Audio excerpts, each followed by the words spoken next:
Welcome back. Today's episode, we're going to look at the standings and the playoff races, make a short little episode, maybe go over some of the minor league um, records. So this year we had the bunch of teams clinch at the top here that are really good. Boston obviously clinched. Atlanta clinched, really dominant season out of them. Colorado clinched, really nasty season out of them. St. Louis dominated this season at a 67% win percentage. They clinched. Cleveland took their first division title in TLG history. I don't think they've made the playoffs ever. Let's see here. If you go to team history, you can see here. So yeah, it's their first ever playoff appearance, which is nasty. They've never won more than they won 88 games back-to-back years at the start, and somehow missed out on the playoffs both those years when we only had the one wild card team in the playoff. And they've had a lot of 60-win, 58-win. They had 74 and then a bunch of 60-win seasons, 58. So it's really nice to see them bounce back. Figured that would happen. Good new GM taking them over, making some nice moves there. Nice little rebuild kind of coming to fruition there. Angels had a monster season, so it really comes down to these four teams here. I think Baltimore's pretty much clinched. They technically haven't. I guess if they were to go like 0-7, everyone else wins out. They'd probably. I think they're pretty much 99% in though. So really, it comes down to Astros, Blue Jays, Athletics. So we have the Astros and the Athletics are playing each other in a 3-game set. The Astros play against Texas their other 3 games, and the Oakland Athletics play against the Angels in their other 3 games. So the Oakland Athletics have 6 games all against teams with really good win, the top 2 teams in the division there. So it's going to be really tough for Oakland, but it really just comes down to that Oakland Astros series. They play each other three games. So whoever can win 2 out of 3 or 3 out of 3 in that series looks like they should be able to come out with that wild card spot. And then the other one's going to come down to Toronto. Toronto has a really tough one. They play Boston 4 games, Baltimore 3 games. So they have 7 games against teams that are going to win over 95 games. So that's going to be really tough for Toronto. They're going to be lucky if, hopefully, if they can win maybe 4 of those 7 games against those really good teams, would be nice for them. So if they can win maybe 4, and then say one of these teams wins 2 out of 3 against each other, Oakland or Houston, and then they lose 2 out of 3, say against the other teams they have, the Texas and Angel series, depending. I think Toronto could squeak in. Right now, looks like there's a pretty good chance it's going to come down to the last day. Like almost assuredly, it's going to be like a 1-game thing. It could even come down to a tie. So it's going to be really tight. That's going to be something to keep an eye on today's for the sim. That's going to be really exciting. See who gets in there. And like I said, I think Baltimore is pretty much like guaranteed in. I think they just have to essentially win 1 game, and 4 of them are against Seattle. So Baltimore is pretty much in with the top wildcard seed there, and then the other 3 are 2 spots are up for grabs with those 3 teams. So it's going to be really, really exciting. In the NL, it's not so exciting. Essentially, it just comes down to me and Arizona battling it out for that last spot. I am 2.5 games back. I have 7 games to go, and Arizona has 6. So essentially, I'd pretty much have to go about 5-2, and they'd have to go like 2-5 for me to tie or get in. So that's pretty unlikely, but you never know. There's still a chance. I'd put my odds at about 10 or 20%. Not looking great, but they do have to play Colorado for 3, who's a really good team. So they might win. They might have a tough time winning more than 1 game in that series. So if Dodgers can get lucky and take 1 or 2, we might have ourselves some business here. But for most likely, I'd guess they'd go like 3-3, and then I'll finish like 1 or 2 games back. We'll see what happens. I've kind of on a roll lately, so who knows? It's definitely possible, but it looks like that AL one's going to be the real exciting one. And then it's just the seeding's a lot closer though, so it's going to be really interesting. I guess it doesn't really matter because all these teams are so equally balanced, but for the seeding and the wild card. But the main one is Cardinals are going to clinch the bye. The top 2 teams clinch a bye, so the Braves and Cardinals most likely are going to get those buys unless the Braves really shit the bed in this last sim here, and then Colorado overtakes them or something. But looks like the buys are going to be for those 2 teams, and so you're going to have Pittsburgh as the number 1 seed, or San Francisco or Pittsburgh or Colorado as the number 1 wildcard seed there, and then the 3 wildcard teams, depending on who finishes first and last, you know what I'm saying? So it's going to come down to just seeding, but it doesn't really matter because all those teams are so equal. It's going to be really hard to play anyone. There's no easy teams like in the NL, so any of those matchups will be tough. You're going to have to either play against the Giants, Pirates, or Colorado in that wildcard game, so that's going to be brutal. To win that, so it's going to be really competitive playoffs in the NL, that's for sure. So that's it for the standings. I won't go super into detail. I thought I'd make a quick little episode on that, and I'll just kind of glance at the minor league stats, kind of see who won the division, since we can go over this in just a few minutes. The Pawtucket Red Sox, the Boston minor league team, just dominated AAA. They are playing right now in the playoffs, and they're up they're tied 2-2 with Buffalo. So that's going to be a huge Game 5.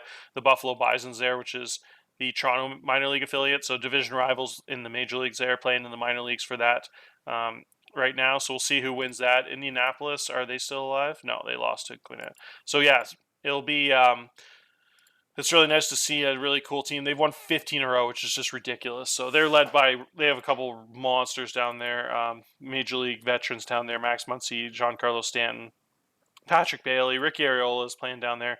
Just a ridiculous 2.49 CERA. So just a really, really dominant minor league team there, which is kind of funny to see. Next up in the Pacific League, we had an 89-win Texas team. Nashville looks like Nashville is in the playoffs right now, looking good. And then in the South and North side, we got a couple balanced teams there, a bunch of like low 80-win teams. Eastern League, we have a really dominant Toronto minor league affiliate, New Hampshire Fish Cats, 94 wins. And then if you look at the Southern League, we got 93-win team, Jacksonville team. So that's a nasty team for Miami. Miami had a really good team there. The Texas League here, we got a 96-win team here in Midland. That's Oakland A affiliates. As you'll see, we go through the list. You have a lot of really good minor league teams in Oakland. So they're looking good in the minor leagues. Done a really good job there. The Rancho team won 95 games here. This Dodgers minor league affiliate, 67% win percentage in the minors there. A bunch of big bats in the middle of that lineup there. Really producing pretty well there. And a couple 90-win teams, San Francisco's minor league team and Oakland again here. Pretty nasty. And then in California League, you got we're just in the California League. Carolina League here, we got the 89-win team down east here, Texas, and then we have an 84-win team at the top here.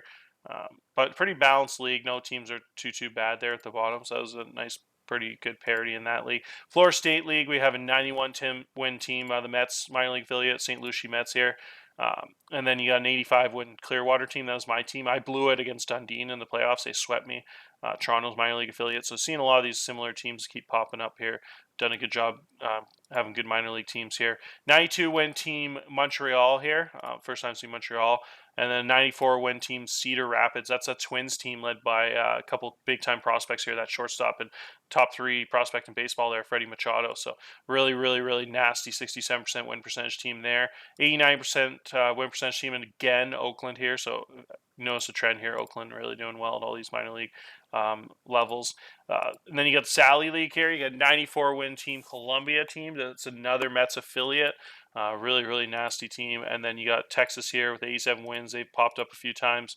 You got Pittsburgh, who also pops up quite a bit here. Done a really good job. And then the 87-win team here and another Mets team. So just crazy how well the Mets, some of those teams are doing there. And then you got a 50-win team here, 65% win percentage here for Brooklyn.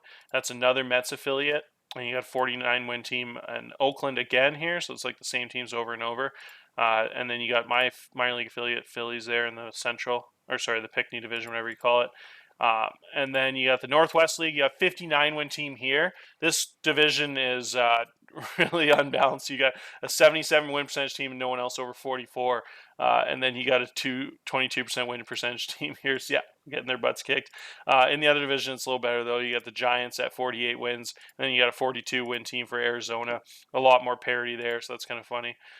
Appalachian League, you got my Phillies team at the top there in the East, and then the Pirates beat me in the playoffs there. And then you also have a second really good team here with the Twins in the West. And then in the Pioneer League, you have a really good Billingsley team. Billings, you got a 56 wins, 73% win percentage. That's probably the highest I've seen next to that Red Sox team in AAA. A really dominant team here in rookie ball for the Reds. And then you got a 51 win team, 67 win percentage here for the LA Angels, a minor league affiliate. Billingsley really dominated, especially that first half, 30-8. That's nasty. And then Arizona League, you had an 81 win percentage San Francisco Giants team, and then a 79 win percentage team in Oakland there. Oakland also finished third place, second and third with their 2 different teams. And then you got a 42 win Cleveland team here, and then you got a 34 win Seattle team finished first place in their division, which is cool to see them winning somewhere. They've had a rough year. The Gulf Coast League, you got Pittsburgh finishing in first. Detroit had a really good team first time they popped up. Miami had a 44-win team, 78 win percentage team there. 37-win Red Sox team in first place, and then pretty balanced throughout the rest there. And then you also have the Dominican League here. So you got 43-win Reds team, 56-win Texas team, nasty 70 8% win percentage, 77. And then you got Tampa Bay team really dominated here, 70 win percentage, 51 wins, and then a nice Kansas City team finishing second and third here in their division. Both really good DSL teams in Kansas City.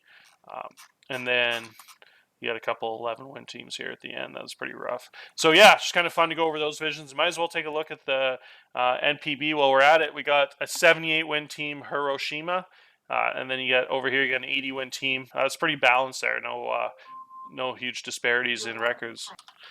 Sorry, I had to unpause there. Had some laundry to deal with. So yeah, it looks like we had the NPB had a really balanced season, so that's nice to see. Really cool to kind of pay attention to those teams. And then Korean League was dominated by the LG Twins here. They had a 64% win percentage. The NC Dinos, pretty nasty. I haven't heard of that team before. They got some ex-minor leaguers there. A lot of funny names that are pretty similar on that team. I think a couple of guys that played in the major leagues here, especially for this LG Twins team. You got a pretty nasty couple of hitters there. They have that third baseman, this guy here, one of the best, probably the best international player at the moment, other than those top pitchers. This guy has pretty crazy profile. Had like 7 WAR. Guy's only 25 years old, 70 I, 65 power. So it'll be interesting to see if this guy comes over to the North American leagues. He'll be pretty big time free agent. Doesn't have a ton of contact. He's kind of got like that Joey Gallo, heavy power, heavy eye, 3 true outcomes type hitter. So it'll be interesting to see if he makes his way over to that league. It looks like he really helped dominate that division there. And pitching wise, they got this guy too, who's pretty much the second best international pitcher at the moment behind Sasaki.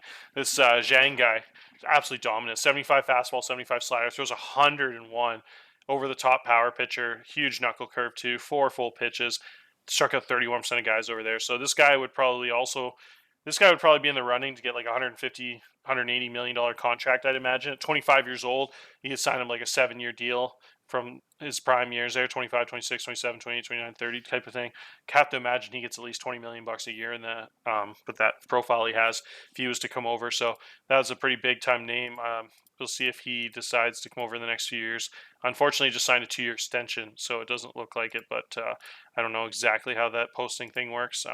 I think with the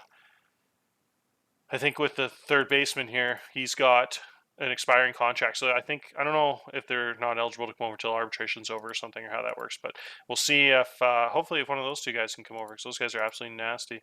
NC Dinos, I think, have that other good pitcher. No, there's someone else. There's another good pitcher, Sasaki. I forget where he plays. I can't remember. I think he might be on this KT Wiz team. I guess not. But anyways, he's somewhere over there. He's an absolute monster. We'll just search him up here. I think he, where